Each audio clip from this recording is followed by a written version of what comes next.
Praise the lord. యాత్రికుని ప్రయాణము John Bunyan మొదటి భాగము.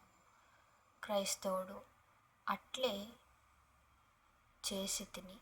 మా పట్టణమునకు కలుగబోవు నాశనమును గూర్చి దేవుడు నాకు తెలిపిన దానిని వారికి తెలియచేసితిని. అయితేనేమి వారి దృష్టికి నేను ఎగతాళి చేయువాని వలె ఉంటిని. నా మాట వారు నమ్మలేదు. ప్రేమావతి, అయితే నీ బోధ దేవుని దీవెన వలన వారికి సఫలమై ఉండునట్లు దేవుని ప్రార్థించితివా? క్రైస్తవుడు, ఆహా, నేను బహు ప్రేమతో అట్లు ప్రార్థించితిని. నా భార్య నా పిల్లలు నాకు మిక్కిలి ప్రియులైయుండరా? అది నీకు తెలియను.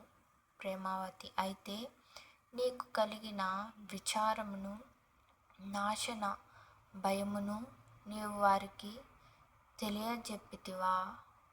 ఆ నాశనము నీకు తేటగా కనబడినని అనుకొనుచున్నాను.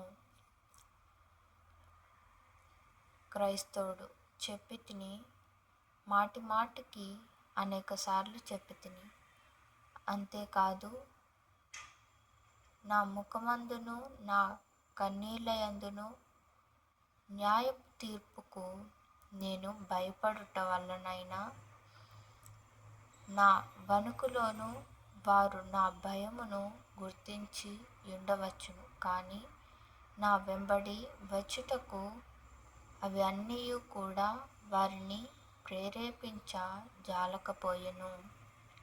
ప్రేమావతి, పోనిమ్ము, వారు రాకపోయినందుకు ఏ ఏ కారణములను చెప్పగలవు? క్రైస్తవుడు, ఈ లోకమును పోగొట్టుకొనుటకు నా భార్య భయపడెను.